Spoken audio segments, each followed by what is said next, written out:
Marami kasi nagtatanong sa akin na, ah, "Boss, anong position mo diyan dito sa BBM versus Duterte yan?" Because obviously, we have to call out any abuses, we have to call out any controversies, we have to call out, kung talagang may mga kababalagan na nangyari. Dapat talaga wala tayong pinapanindigan dahil, ang kawawa diyan yung taong bayan at saka yung bansa natin at saka yung of course yung kinabukasan natin, 'di ba? So parati ko sinasabi guys dito na ang approach dapat natin is neither nor. Meaning, you don't have to side with any of the notorious families. But at the same time, dapat titignan mo rin sino yung mas malaking threat sa ating bansa. At dapat titignan mo rin saan na nakasalalay yung interest ng ating bayan, no? And I understand, maraming tao nagbibigay ng mga mungkahi, may mga nagsasabi sa atin na, "Oh, Richard, call out mo na rin yung mga ibang kaibigan natin diyan na purong tira ng tira kay BBM pero halos quiet dun sa ginagawa ng mga Duterte administration." Yung ibang kilala po natin, halos walang sinabi nung panahon ni Digong, no? At yung iba naman, actually nagtrabaho pa nga kay Digong dati. Tapos ngayon biglang galit na galit sa corruption. Ano yung pinagsasabi nila dun sa issue ng Farmali, sa issue ng Pogos, sa issue ng West Philippine Sea, and most of all, yung issue ng extrajudicial killings, di ba? So, of course, kaya nga mahalaga yung consistency, guys, eh. Hindi whataboutism, pero consistency. Kung magka-call out ka ng mga questionable bagay, dapat dire-diretso lang. At kung ikaw ay sangkot doon sa dating administration or directly or indirectly involved or at least silent doon sa mga kababalagan ng mga dating administration, medyo questionable yung moral authority or questionable yung interest mo. Baka may agenda ka lang dyan or nakikisakay ka lang. So those are the things guys na in-emphasize natin dito pagdating sa ano yung dapat tamang approach when it comes to the whole Marcos versus Duterte kind of itong hidwaan na ito. No? Because I know this is an extremely difficult issue. I know that a lot of people are still wondering what is the right thing to do here. I'm sure that a lot of people are still wondering, oh, saan tayo tataya? Neither nor. Neither nor, except sa interest ng ating bayan. Napakamahalaga yan guys, na talagang titignan natin ano yung interest ng ating bayan, and then accordingly we have to approach things. Now, speaking of that, actually last year pa lang may sinulat na po tayo na article, among others, kung saan sinabi ko ano bang dapat gagawin ng opposition. In fact, I preempted. Na-preempt po natin yung situation ngayon eh. Because ano yung situation ngayon? Parang halos walang nangyari mga quadcom hearings, halos walang nangyari mga exposés. Parang back to zero naman tayo. Kamusta ba? Yan mga kameta. No, so it looks like we're back to zero again, as if nothing happens, as if nothing was exposed, as if, di ba? So, problematic po yung ganitong approach, di ba? So we have to have a healthy and calibrated approach. And accordingly, actually, last year pa lang, na-preempt na po natin yan eh. Kaya last year pa lang, may mga mungkain na po tayo doon sa genuine opposition in terms of what should they do and how should they approach itong Marcos versus Duterte na competition na yan. Let me just go here in the corner. Um, at accordingly, actually, my suggestion is very simple. Ang suggestion ko natin is yung tinatawag ko na three no's, no? Three no's. Three things that have to be done and three no's and three yes. Let me explain that, no? Say, sabay na lang natin yan para direction. No. I get your point, guys. Binabasa natin yung mga comments. Binabasa po natin lahat ng mga mungkahi ng mga tao. At let me always tell you, na-preempt po natin lahat ng mga issue na pwede i-raise dyan, di ba? Na-preempt na po natin yan. At we try to be as fair as possible, no? So accordingly, let me just spell out ano sa ating palagay ang mahalaga dito. I'm just trying to sabay natin yung dalawang ito.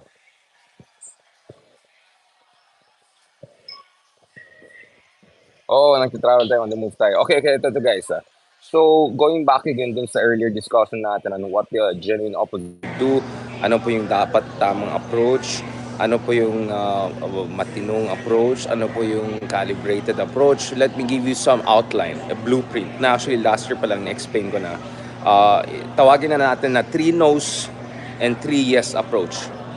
So ano po yung mga uh, three no's at saka ano yung mga three yes approach na sinasabi ko na dapat i-follow ng genuine opposition para hindi sila maging unwitting enablers ng mga Duterte na nag-hijack ng itong people power, nag-hijack at saka nakikisaka at saka nag-weaponize ng itong mga budget hearing scrutiny and all of that. So the three no's that we have to focus on is first of all, right? Um, first of all, no to siding with any of the sides, right? Dapat kung genuine opposition ka talaga, wala kang pinipili talaga. Ang pinipili mo lang talaga dito is yung ating national interest. And accordingly, hindi mo titignan kung sino mas gusto mo, ang titignan mo sino mas malaking threat sa ating bansa. And then accordingly, mas focus ka dun sa mas malaking threat sa ating bansa. That's the first thing, right? So no to siding with any of them. And accordingly, because ang basihan mo dapat yung national interest at saka yung big picture. Pangalawang no is dapat no to confidential fund, period.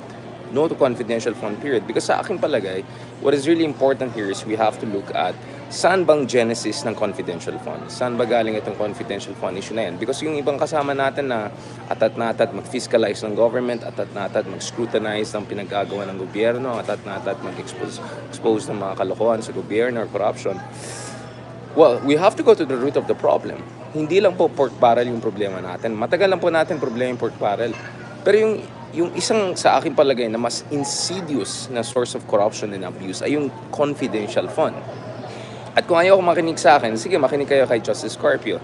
Ayon kay Justice Scorpio, ang sinumulan, no, ang origins ng itong walang yang confidential fund na ito ay sa mga Duterte sa Davao. So dekada ginagamit nila, inaabuso nila itong confidential fund issue na ito. So dapat zero in talaga tayo sa confidential fund issue. So hindi ito usapin kung bilyones or milyones sino mas magnanakaw, sino mas nag-abuso. Ang issue dito is sino ba ang nag-invento ng confidential fund? Saan galing yan? At sino nag-abuso ng confidential fund not only this year, not only last year, not only under Uniteam, but also throughout the years and decades, including confidential fund ni Digong back in the day as the president, confidential fund ni Sara bilang mayor ng Davao, confidential fund ng mga Duterte throughout the decades. So no to confidential fund talaga tayo, guys. Dapat consistent tayo also about that. Right? So that's the other thing that we have to focus on.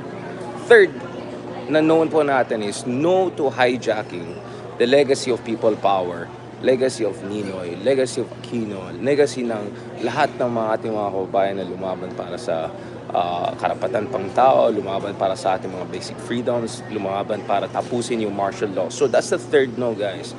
No to any kind of hijacking, any kind of weaponization of, for people who are essentially supporting a dictatorship and supporting the abolishment ng ating democratic setup, to suddenly say na gusto nila mag-people power, for them to even use the term people power, for them to even try to ride on dun sa EDSA legacy, big no yan. And that has to be called out very, very clearly. So pakilabas sa bungangan nyo yung term na people power.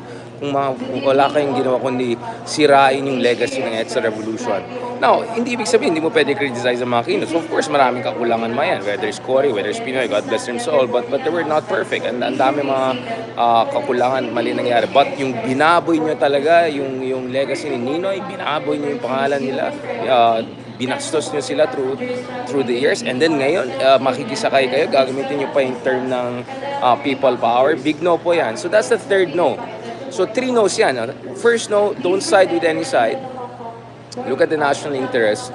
Second, tignan mo yung ugat ng problema, especially pinaka-insidious form of corruption, which is confidential fund. At alam natin sa mga Duterte sa Davao galing talaga yan, at least base dun sa mga eksperto katulad ni Justice Scorpio, who also comes from Davao. And third, of course, dapat guys, pagdating dito, my goodness, no to hijacking, weaponization, exploitation ng legacy ng EDSA, especially galing sa mga tao na nang bastos kay Ninoy ng year after year after year after year, right? Now, ano ang yes natin? Dapat yes tayo, guys, sa kung anong administrasyon or kung anong partido or kung anong presidente na tumutulong sa atin pagdating sa West Philippine Sea issue. So we have to be yes to any kind of policy that undergirds our national territorial integrity. Dapat yes na yes tayo dyan. Now, hindi ko sinasabi na we have to, like go to war with China or we have to provoke, conflict there or dapat talon na tayo kay Trump or whatever. No, no, no. What I'm saying is that dapat yes tayo pagdating sa any side supporting any policy that upholds our national interest. And then pangalawa, dapat yes din tayo to any move to ensure na yung ating constitution ay hindi bababuin. No? So because at the end of the day, yung isang concern po natin dito is baka mag-push for charter change yung ibang tao. As I said, one possible threat is, I doubt this will happen, but if Duterte's go down, baka ang gagawin dyan guys is magkaroon ng push for Chacha or Conas. Now, I am for reforms, amendments, who knows, even in principle, maybe shifting to a parliamentary system.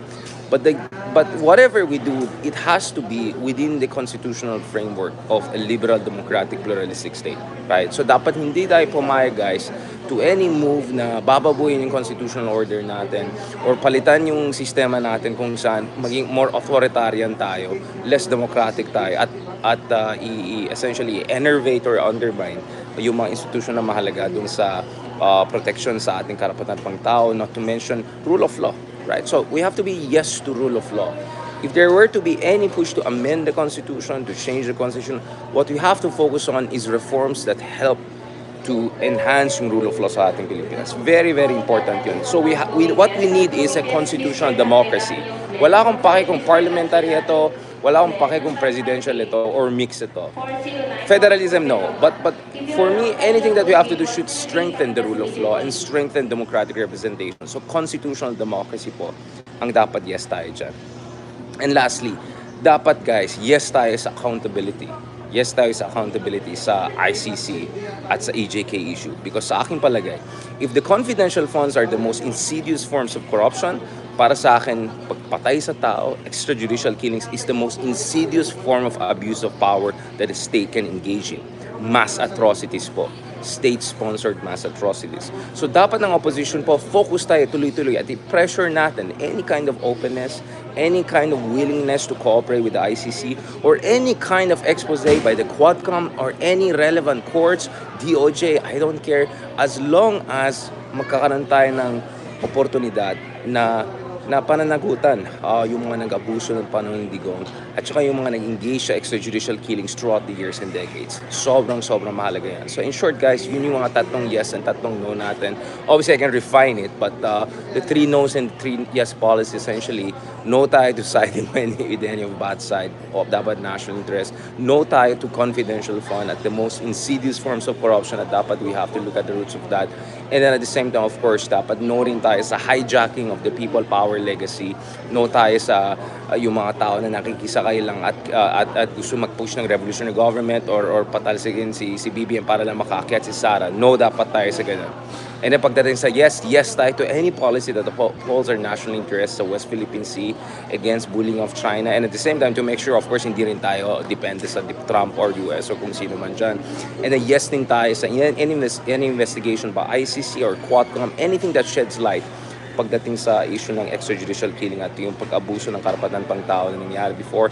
And yes tayo to any reforms, including amendments, and who knows, even if some sort of shift to parliamentary system, but dapat ito ay magsistrengthen ng rule of law, ito ay magsistrengthen ng ating representation, at ito ay dapat magsistrengthen ng constitutional democracy sa atin. Hindi yung palakasin ng oligarchs, hindi yung palakasin ng mga warlords. So yun ang 3 yes and 3 no's natin. On that note, thank you very much guys. At least ito so at least you guys, you can see that I'm thinking through ano yung mga kailangan natin sa ating bansa at ano yung mga dapat blueprint or at least rough outline na kailangan gawin ng gobyerno. Kailangan gawin ng civil society, ng genuine progressive movement para palakasin itong demokrasya natin, para palakasin yung ating adhikain para sa mas magandang bansa. Alright? On that note, thank you very much. God bless and talk to you soon. Lagare. Ayan.